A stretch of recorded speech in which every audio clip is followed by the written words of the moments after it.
Chapter 6. A Time for Mourning. The warriors traveled by night and slept by day on their journey to Verilion. Despite their exhaustion, sleep did not come easily to the knights, Errol in particular.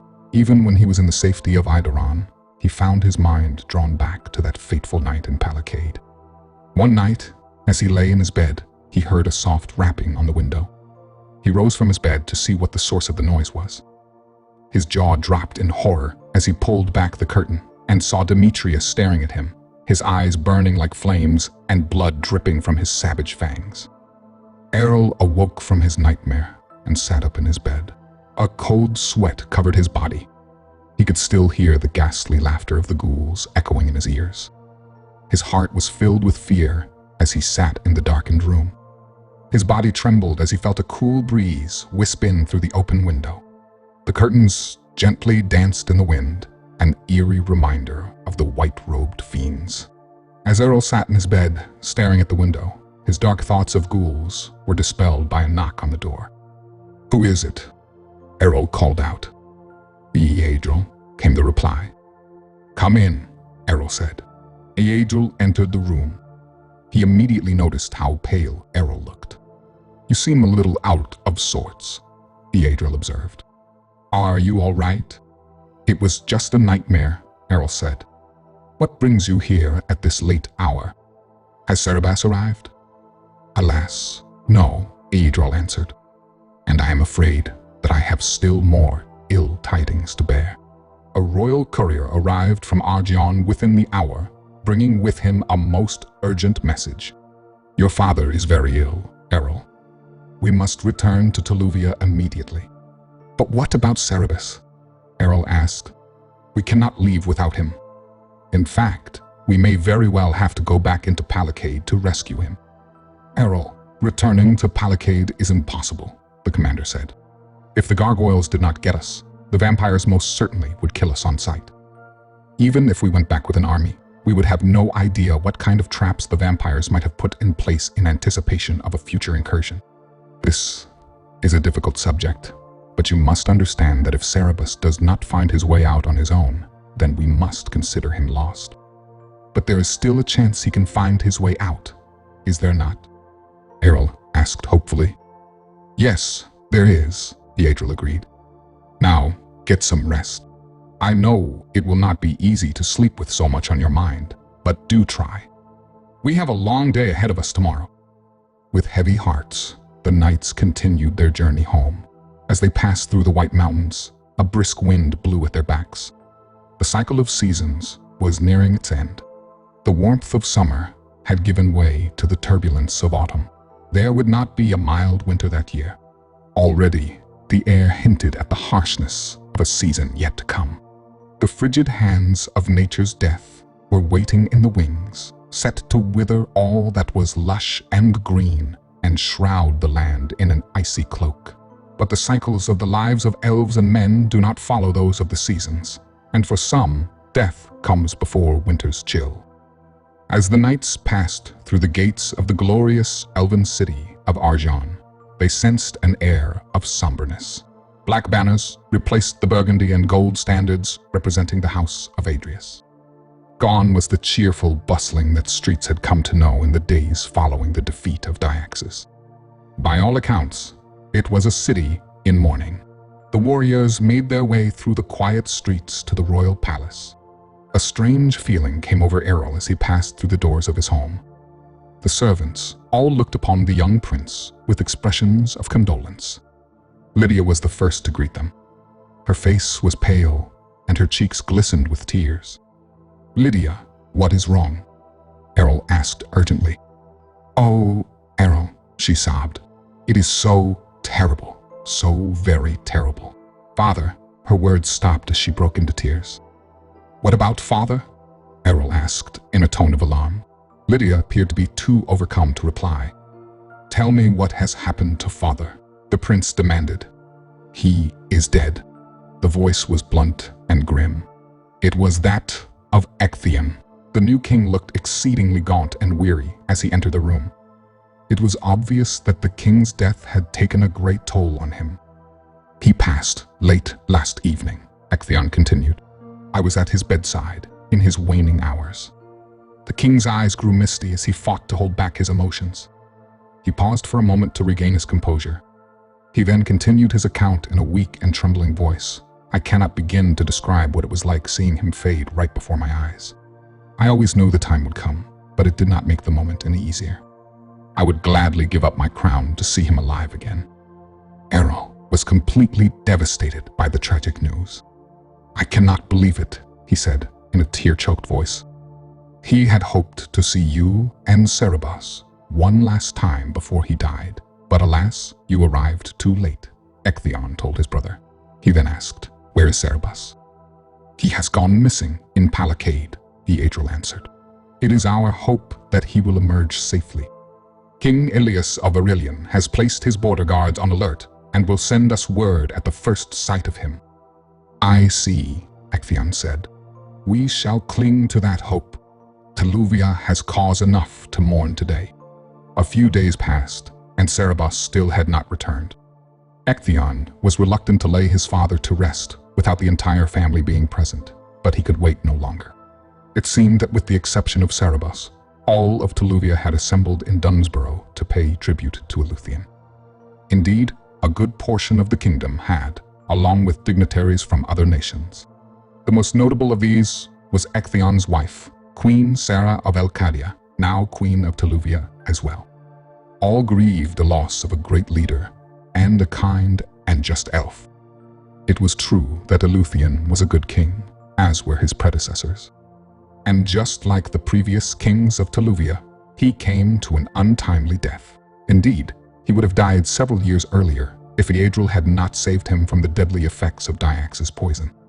However, the poison greatly weakened Eleuthean, causing him to take common illnesses much harder than a healthy person would. A feverish bout with pneumonia proved to be too much for the king. The illness first took his strength and then his life.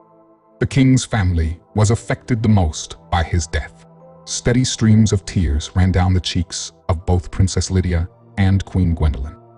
Errol's mourning was not quite as physically obvious. Feeling it was necessary to maintain the proper image of a warrior, he attempted to fight back his tears. But, despite his efforts, he could not entirely hold back the mist in his eyes. For Ectheon, in particular, the king's death had come far too soon. He felt ill-prepared to face the tremendous task that lay before him. Outwardly, he appeared to be the same brave and confident individual the kingdom had known ever since he returned from Ursulus, with the fall of Urkai to his credit. But inside, he was filled with fear and uncertainty. His was a title of unmatched honor and power, but of unequaled responsibilities as well. He and he alone ruled Teluvia. While he could seek advice from others, in the end, the decisions affecting the lives of thousands were his to make. He only hoped he would be granted the same wisdom that his father had possessed. The body of Eleuthean was laid to rest alongside the grave of his grandfather, King Adrius. The ground upon which the mourners stood held nearly all the deceased members of the House of Adrius.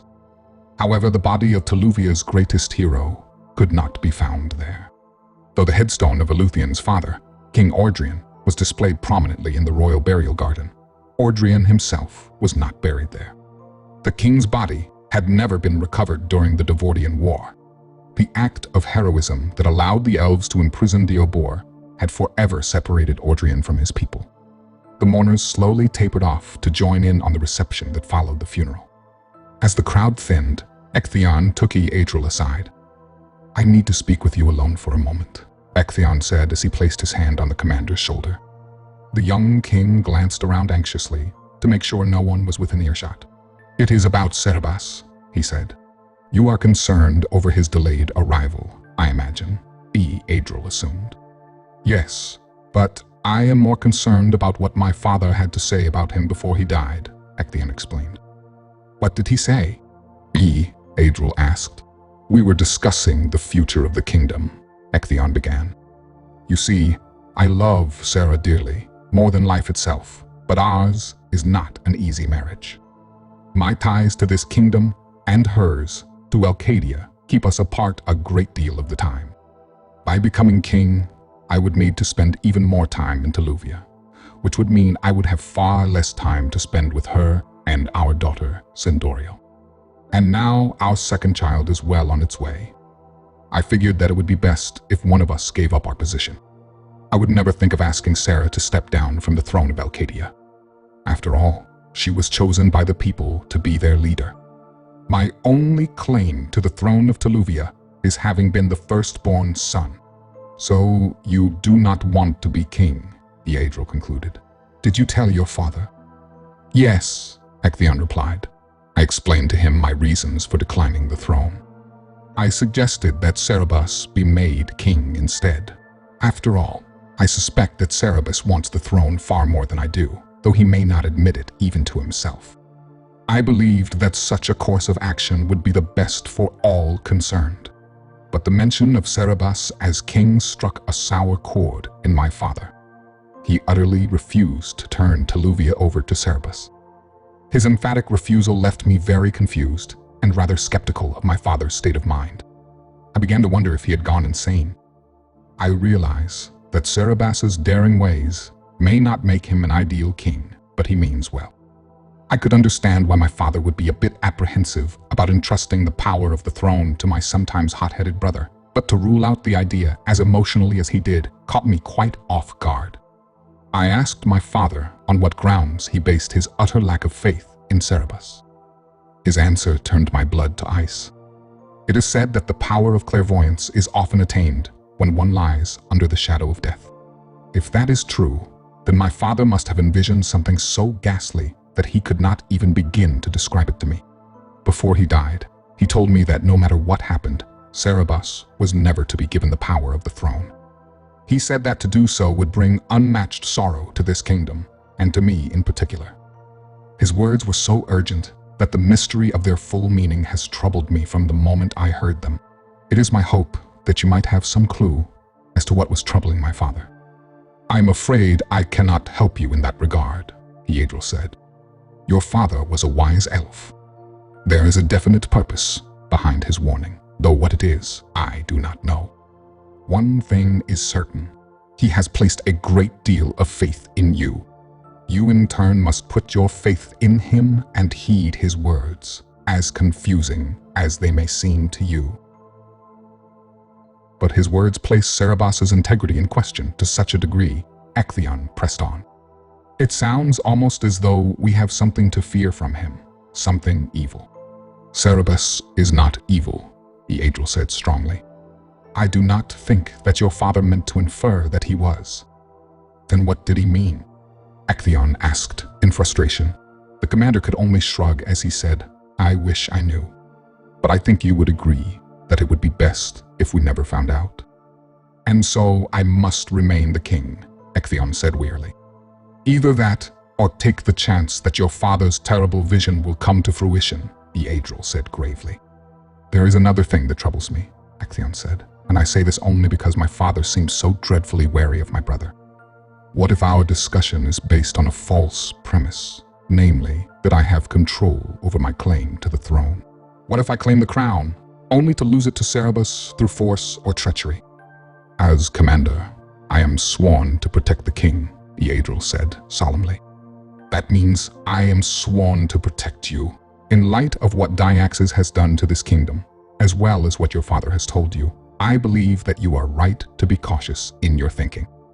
However, I would discourage you from harboring feelings of distrust toward your brother, lest you fall victim to a self-fulfilling prophecy.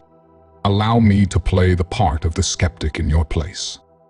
I will maintain the vigil against treachery for you, just as I did for your father. Understand this. If danger arises, I will tell you directly, regardless of its source. I only ask that you learn from your father's mistakes and heed my warnings, no matter how painful the truth may seem to you. The commander parted company with the king and entered the vast garden near the cathedral. As Eadril made his way through the throng of mourners gathered at the reception, his eyes scanned the crowd in search of Princess Lydia. He noticed Lydia talking with his friend, Sir Lorien. Seeing Lydia with the knight was not surprising to Eadril. After all, the princess was a friend to all the knights. However, the manner in which she addressed Lorien was far from what would have been a customary exchange between the two. Her words and actions were noticeably flirtatious, and purposely so, as she cast a sly glance at the commander. Lydia's actions were indeed motivated by love, but not love for Lorien. The princess, in her scheming, had failed to take into account the emotions of the poor knight, whom she was using as a tool to kindle Adril's jealousy. But the realization that she would end up hurting Lorien escaped Lydia's mind, for she too had been hurt. Adril's refusal to live up to her challenge was a bitter pill to swallow. Now she issued a second challenge to the commander: charge over and claim her for his own. Surely, if he cared for her, Adril would contest Lorien for her hand. But such was not the case. Lydia's conniving expression turned to one of disappointment as Adril turned and walked away. It was far from the fiery display of devotion she had hoped for. Perhaps time was what he needed. She would play the game for as long as it would take to get a reaction out of him. By seeing her with another, Adril would grow to appreciate her more and strive to get her back. At least that is what she hoped.